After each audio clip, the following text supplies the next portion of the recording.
Someone that a medicine for dogs cured your cancer, you better be ready for some skeptics. But Joe Tippin says it did save his life and others. And now even cancer researchers are open to the possibility it might be true. My neck, my liver, my pancreas, my bladder, in my bones, it was everywhere. 2 years ago, Joe Tippin says he was told to go home, call hospice, and say his goodbyes. The doctors were unanimous. He was going to die of small cell lung cancer. Once that kind of cancer goes that far afield, the odds of survival are less than 1%, and the median life expectancy is 3 months. Tippin says he went from 220 pounds to 110, but that was January of 2017. Today, Tippins is very much alive, and what he credits for his survival has doctors scratching their heads and the rest of us raising eyebrows.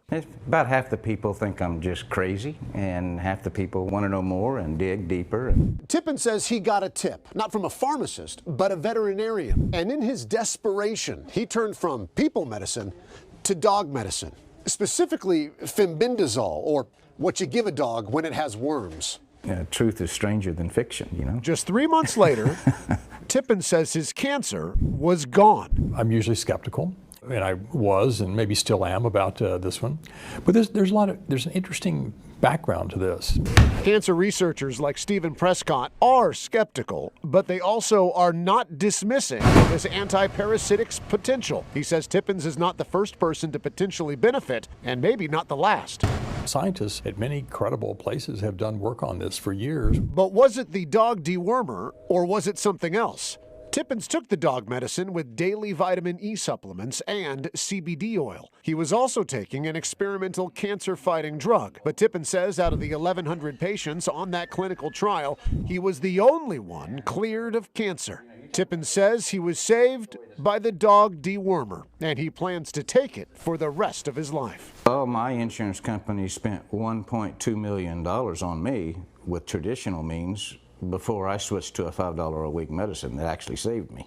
Prescott says he's now working with Tippins to organize a case study. We're going to do it and see if we can confirm that in a very rigorous or a clinical study sort of way that these patients had that kind of response. As for Tippins, I've got now over 40 success stories other than me. He's sharing his story on an online blog that has already been read more than 100,000 times. Most of the feedback positive or curious. Some, though, accuse Tippins of giving cancer patients false hope. How do I answer that? I mean, if I've saved one other person other than me, it's worth it to me. All we know for sure is that Joe Tippins is alive. In time, perhaps we'll also know if this medicine made for man's best friend might also be man's newest cancer cure.